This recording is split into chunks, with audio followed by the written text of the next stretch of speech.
Coach Pederson's ready to take some questions. Well, I don't know if I'm ready. Coach, I get the latest on ETN and Campbell.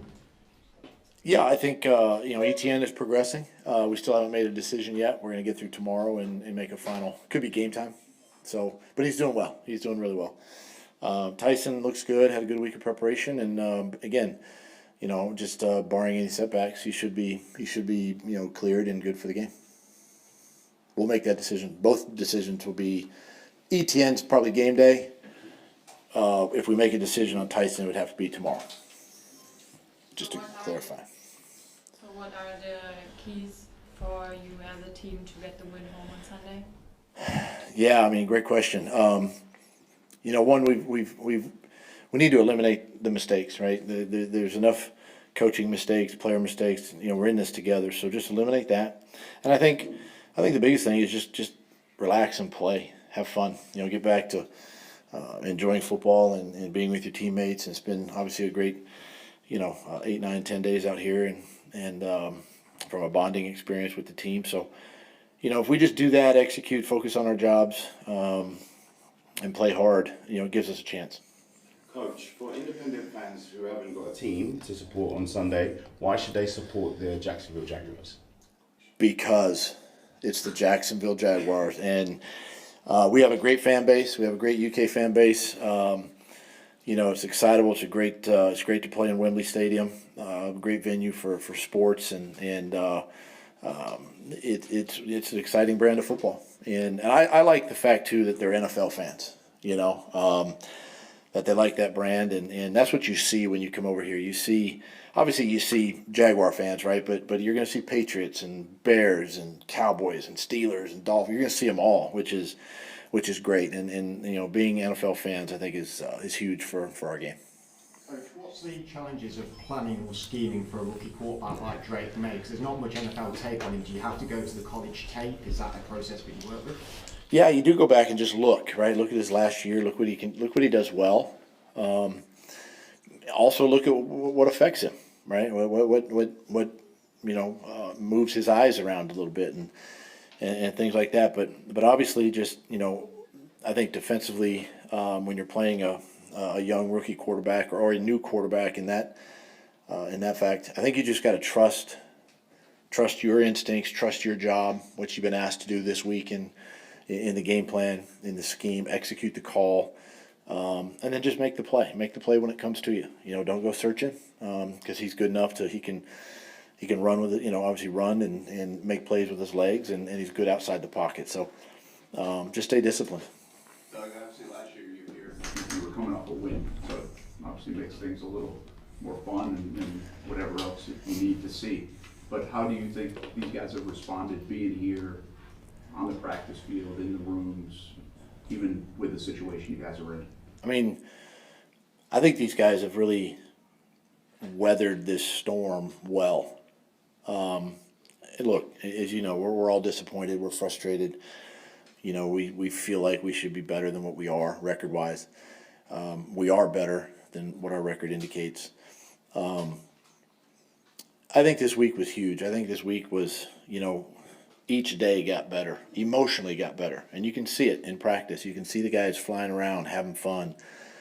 There's enthusiasm. There's laughing. There's joking around. It's just having fun at practice, right? And then getting your work done when you need to get it done. And I think that's important for us at this time to, spend this week and a half over here. Coach, I'm seeing a bit of a connection with Trevor Lawrence and Gabe Davis right now. Are you sort of excited for that pairing going into Sunday? Yeah, that's why we brought Gabe here, to make that connection. And we really haven't seen it to its fullest. And so, obviously we can't ask Trevor to force a throw, but at the same time, if the ball's going to go there, make the throw, make the catch, right? And Gabe's a great player. He's a great leader on offense, and looking forward to watching these two, Sunday. Coach, I know the Jags are officially London's team, but if you could play anywhere else in the world, where would you want to play? Jacksonville. That's a great question. I haven't had a chance. I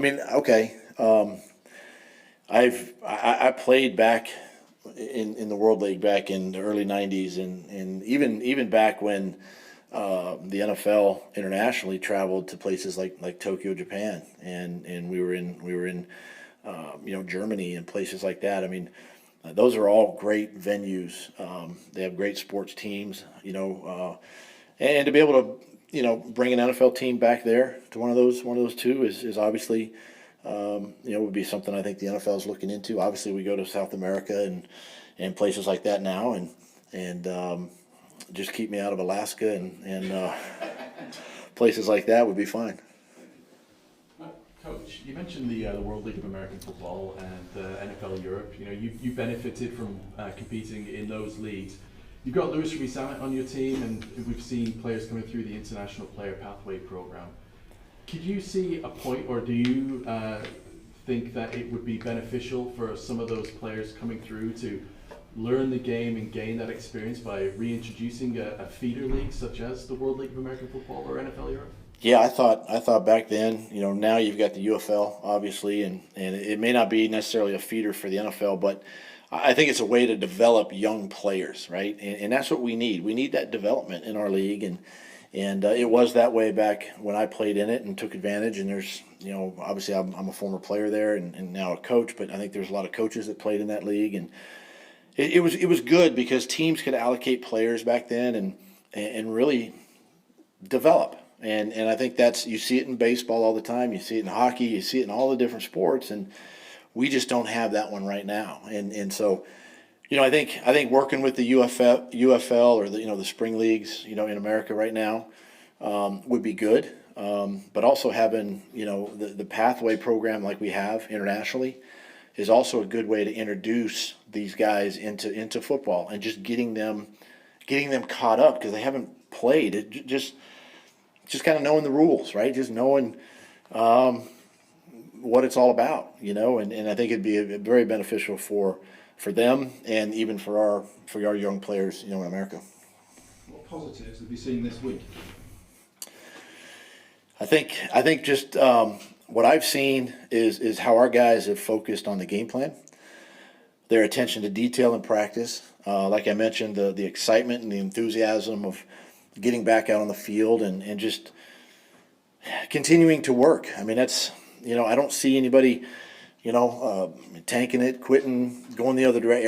Everybody's pushing each other, and I'm pushing them. I'm pushing the coaches, and those are all positives. Those are things that are pushing us and moving us forward, and that's what we're going to have to do. I mean, look, we can't get, what are we, 1-5? So you can't get 4 games back in one, but we can start chipping away at it, and it's a big game for us, and we got to make sure we just handle our business. What exactly helped you the last days to work as a team together? I think just being here together, as a team. We're in the hotel together, we're in the meetings, we see each other in the hallways. Nobody goes home. I mean, this is our home, right? So that's definitely a positive, and that's what builds team chemistry and that camaraderie that you want. And then, we're in the meetings together, and we're walking over here, to practice together, and I think that's the biggest thing. I think that's the number one thing is just that we're all together and we're learning more about each other, and it's been good. Coach, do you have a message to your existing Jags UK base? What do you need from them on Sunday? Need to be loud. Show up in numbers. It's a great venue, as I said earlier. Wembley's a great place to play, and we need all the Jags fans out there as we can to make it loud for us and more loud for New England. So come on out, support, and look forward to the game on Sunday. Coach, thank you for your time.